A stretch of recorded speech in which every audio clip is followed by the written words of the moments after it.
आपका स्वागत है। आज हम भारत के एक ऐसे आपराधिक मामले पर बात कर रही हैं जो आज भी लोगों के जहन में खौफ पैदा करता है। 2006 का निठारी कांड। नोएडा के एक घर के पास से बच्चों के कंकालों का मिलना और उसके बाद हत्या, बलात्कार और नरभक्षण तक के इल्जाम। हाल ही में सुप्रीम कोर्ट ने इस मामले के मुख्य आरोपी सुरिंदर कोहली को उसकी आखिरी दोष सिद्धि से भी बरी कर दिया। तो आज का बड़ा सवाल यही है, क्या सुप्रीम कोर्ट का ये फैसला हमारी न्याय व्यवस्था में एक जरूरी सुधार है? ये कहना कि कमजोर सबूतों पर किसी को दोषी नहीं ठहराया जा सकता, या फिर ये उन पीड़ितों के लिए इंसाफ की एक भयानक हार है? मेरा पक्ष ये है कि ये फैसला, चाहे कितना भी मुश्किल लगे, कानूनी सिद्धांतों की एक जरूरी जीत है। और मैं मानता हूँ कि ये रिहाई कानूनी सिद्धांतों की आड़ में न्याय की विफलता है।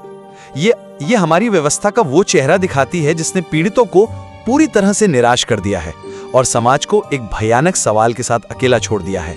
देखिए, मैं समझती हूँ कि यह फैसला भावनात्मक रूप से बहुत परेशान करने वाला है, लेकिन हमें इसे एक बड़ी तस्वीर में देखना होगा। ये हमारी न्याय व्यवस्था के सबसे बुनियादी सिद्धांत को मजबूत करता है। बेनिफिट ऑफ डाउट, यानी संदेह का लाभ आरोपी को मिलना चाहिए जब तक कि उसका दोष बिना किसी शक के साबित ना हो जाए। इलाहाबाद हाई कोर्ट और फिर सुप्रीम कोर्ट दोनों ने एक ही आधार पर फैसला दिया, साक्ष्य की कमी। और ये कमी क्यों थी? क्योंकि जांच में गंभीर खामियां थीं। ये सिर्फ निठारी की कहानी नहीं है।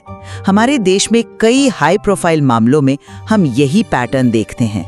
मीडिया का दबाव बढ़ता है और जांच एजेंसियां ठोस फोरेंसिक सबूत जुटाने के बजाय एक मजबूत दिखने वाले इकबालिया बयान पर निर्भर हो जाती हैं। ये एक शॉर्टकट है जो अक्सर अदालत में टिक नहीं पाता, और निठारी में भी यही हुआ। आप प्रक्रिया की बात कर रहे हैं और मैं मानता हूं कि वो जरूरी है, लेकिन उस प्रक्रिया की आड़ में जो हुआ है उसे कैसे नजरअंदाज करें? ये सिर्फ एक तकनीकी खामी नहीं है, ये उन परिवारों के साथ एक धोखा है जो लगभग 2 दशकों से न्याय का इंतजार कर रहे थे। हम अपराध की भयावहता को कैसे भूल सकते हैं? बच्चों और युवतियों की नृशंस हत्या, उनके शरीर के टुकड़े टुकड़े करना और अंग तस्करी तक के आरोप। यह बरी होना कोहली के निर्दोष होने का सबूत नहीं है, यह हमारी जांच एजेंसियों की सरासर नाकामी का नतीजा है। तो मेरा सवाल सीधा है, पुलिस की नाकामी की सजा पीड़ितों को क्यों मिलनी चाहिए? इस फैसले ने एक भयानक सवाल खड़ा कर दिया है। अगर कोहली और पंढेर दोषी नहीं थे तो असली अपराधी कौन है?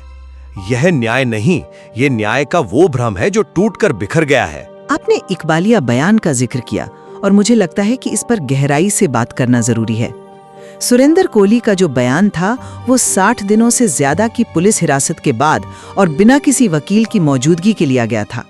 कानून की नजर में ऐसे बयान का मतलब कोई वजूद नहीं होता, खासकर जब किसी व्यक्ति पर मृत्युदंड का मुकदमा चल रहा हो। हाई प्रोफाइल मामलों में जहां जनता और मीडिया का भारी दबाव होता है, ऐसे बयानों पर भरोसा करना एक बहुत ही रिस्की रास्ता है। अदालत ने इस प्रक्रिया को अस्वीकार करके एक सही और जरूरी मिसाल कायम की है। ये एक क्लासिक कानूनी तर्क है, लेकिन जरा जमीनी हकीकत पर भी गौर करें। मैं मानता हूं कि बयान लेने का तरीका गलत था, शायद अवैध भी, लेकिन क्या हम उस बयान में छिपे तथ्यों को पूरी तरह खारिज कर सकते हैं? उसी बयान की वजह से तो पुलिस को कई कंकालों तक पहुंचने में मदद मिली थी। आप एक वकील के तौर पर इसे कैसे देखती हैं? जब एक अवैध प्रक्रिया एक सही तथ्य की ओर ले जाए, क्या हम सिर्फ प्रक्रिया की गलती की वजह से तथ्य को ही पूरी तरह अनदेखा कर दें? ये एक क्लासिक दुविधा है और कानून इस पर बहुत स्पष्ट है। इसे fruit of the poisonous tree सिद्धांत कहते हैं। यानी अगर पेड़ ही जहरीला है, मतलब सबूत हासिल करने का तरीका ही गैर कानूनी है, तो उसका फल भी जहरीला माना जाएगा। उसे स्वीकार नहीं किया जा सकता। हम इसे स्वीकार नहीं कर सकते, चाहे वो सच के कितने ही करीब क्यों ना लगे। अगर हम ये मानने लगे कि गलत तरीके से हासिल किए गए सबूत भी ठीक हैं क्योंकि उनमें सच्चाई का इशारा हो सकता है, तो हम कानून के शासन को ही खत्म कर देंगे।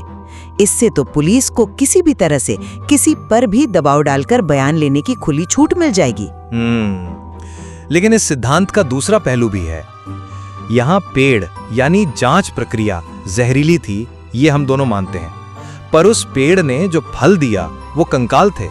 एक भयानक सच। अब जांच एजेंसी की नाकामी की वजह से हम ये कह रहे हैं कि हम उस फल को देखेंगे ही नहीं।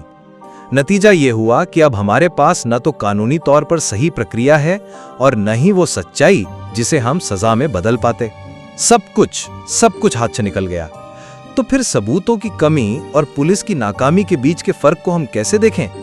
ये तो निर्विवाद है कि घर संख्या D5 के पास से कंकाल मिले थे, अपराध हुआ था, ये एक अकाट्य तथ्य है। साक्ष्य की कमी का असली कारण यह है कि पुलिस ने सबूत इकट्ठा करने और उन्हें सहेजने में भयानक लापरवाही बरती। अदालत का फैसला अनजाने में ही सही इस अक्षमता को पुरस्कृत कर रहा है और पीड़ितों को पूरी तरह से निराश और अकेला छोड़ रहा है। मैं आपकी बात की पीड़ा समझती हूँ, लेकिन अदालत का काम पुलिस की गलतियों पर पर्दा डालना नहीं है। उसका काम कानून के दायरे में रहकर न्याय करना है। अगर सबूत कानूनी मानकों पर खरे नहीं उतरते तो केवल जन भावना या अपराध की भयावहता के दबाव में किसी को दोषी नहीं ठहराया जा सकता। यही एक सभ्य समाज और भीड़ के न्याय में फर्क है। सुप्रीम कोर्ट का तर्क यहाँ बहुत महत्वपूर्ण है। उन्होंने कहा कि जब उसी अपराध श्रृंखला के 12 अन्य मामलों में सबूत अपर्याप्त होने के कारण कोहली को बरी किया जा चुका है, तो सिर्फ 13वें मामले में दोष सिद्धि बनाए रखना अन्यायपूर्ण होगा। यह टिप्पणी सिर्फ एक केस पर नहीं, बल्कि पूरी जांच के ढांचे पर एक कठोर प्रहार है। आपका तर्क अपनी जगह सही है, पर इसका दूसरा पहलू भी है। क्या ये फैसला जांच एजेंसियों को एक तरह का एस्केप रूट नहीं देता? वो एक लचर जांच करते हैं, केस अदालत में ढह जाता है और वो कह सकते हैं कि हमने तो कोशिश की पर अदालत ने बरी कर दिया। जिम्मेदारी तय ही नहीं हो पाती। जिन पुलिस अधिकारियों ने इतनी खराब जांच की, उन पर क्या कार्रवाई हुई? कुछ भी नहीं। तो असल में इस फैसले से सबक कौन सीख रहा है? कोई नहीं। बोझ तो सिर्फ पीड़ित परिवार उठा रहे हैं। नहीं, मैं इसे अलग तरह से देखती हूँ। ये फैसला जांच एजेंसियों को एक बहुत कड़ा और जरूरी संदेश देता है। संदेश ये है कि उन्हें अपना काम सही ढंग से, पूरी लगन और प्रोफेशनलता से करना होगा। वे लापरवाही करके अदालत से ये उम्मीद नहीं कर सकती कि वो उनकी गलतियों को सुधारेगी या सबूतों के गैप को भरेगी। ये भविष्य के लिए एक जरूरी सबक है ताकि ऐसी जांच दोबारा ना हो। अगर आज अदालत इस मामले में भावना में बहकर दोष सिद्धि को बरकरार रखती, तो ये जांच एजेंसियों को संदेश देता कि आप कैसी भी जांच करें, अगर मामला सनसनीखेज है तो सजा हो ही जाएगी। ये और भी ज्यादा खतरनाक होता। कीमत वो लोग चुका रहे हैं जो पहले ही सबसे ज्यादा खो चुके हैं। ये न्याय का कौन सा रूप है? ये मामला दिखाता है कि प्रक्रियात्मक न्याय और वास्तविक न्याय में कितनी बड़ी खाई है। उन परिवारों के लिए कानूनी दाव पेंच और प्रक्रिया की बारीकियां कोई मायने नहीं रखती। उनके लिए सिर्फ ये मायने रखता है कि इतने जघन्य अपराध करने वाला कोई भी आज सजा नहीं पा रहा। ये न्याय के विचार का ही मजाक है। उनके लिए न्याय कहाँ है? मैं पीड़ितों के दर्द का पूरा सम्मान करती हूँ, लेकिन प्रक्रियात्मक न्याय ही निष्पक्षता की एकमात्र गारंटी है। अगर हम इस प्रक्रिया को नज़रअंदाज करना शुरू कर दें, तो कल हम किसी को भी कभी भी किसी भी आरोप में दोषी बना सकते हैं। आज ये कोहली है, कल कोई और हो सकता है, शायद कोई निर्दोष। ये प्रक्रिया सिर्फ आरोपी के लिए नहीं है, ये पूरे समाज के लिए एक सुरक्षा कवच है, ताकि राजसत्ता अपनी ताकत का गलत इस्तेमाल न कर सके। ये फैसला दर्दनाक हो सकता है, लेकिन ये हमारे सिस्टम के चेक्स एंड बैलेंसेस को बनाए रखने के लिए जरूरी है। सुरक्षा कवच? उन 19 परिवारों के लिए ये कवच कहाँ था जिनके बच्चे गायब हो गए और पुलिस महीनों तक उनकी शिकायतें तक नहीं लिख रही थी? सिस्टम तो उनके लिए पहले ही फेल हो चुका था। अब वही सिस्टम प्रक्रिया का हवाला देकर उन्हें फिर से फेल कर रहा है। आप भविष्य की बात कर रहे हैं, लेकिन जो वर्तमान में अन्याय झेल रहे हैं उनका क्या? ये एक ऐसा अंतहीन चक्र है जिसमें पीड़ित हमेशा हारता है। पहले अपराध का शिकार होकर, फिर सिस्टम की लापरवाही का शिकार होकर और आखिर में न्याय की प्रक्रिया का शिकार होकर। निठारी मामले में आया ये फैसला भावनात्मक रूप से चाहे कितना भी कठिन क्यों ना हो, एक बहुत ही महत्वपूर्ण कानूनी सिद्धांत को स्थापित करता है। हमारी न्याय प्रणाली केवल गहरे संदेह या जनभावना पर नहीं, बल्कि आकाट्य और कानूनी रूप से मान्य सबूतों पर चलती है। यह फैसला आरोपियों के दोषी या निर्दोष होने पर कोई अंतिम टिप्पणी नहीं है।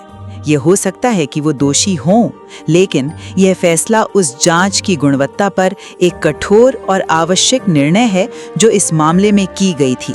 यह कहता है कि न्याय का रास्ता सही होना चाहिए, भले ही मंजिल दूर लगे। कानूनी तर्क अपनी जगह है, लेकिन इसका जो जमीनी नतीजा है वो ये है कि हमारी व्यवस्था सबसे कमजोर और सबसे पीड़ित लोगों को न्याय देने में पूरी तरह विफल रही है। निठारी कांड का भयानक रहस्य आज भी अनसुलझा रह गया है। पीड़ितों के परिवारों और पूरे समाज के लिए न्याय अभी भी बहुत दूर की कौड़ी है, और ये सवाल आज पहले से कहीं ज्यादा भारी और चुभने वाला है कि अगर वे नहीं तो असली अपराधी कौन है। इस सवाल का जवाब दिए बिना कोई भी कानूनी सिद्धांत अधूरा है। और शायद यही इस चर्चा का सबसे बड़ा सच है।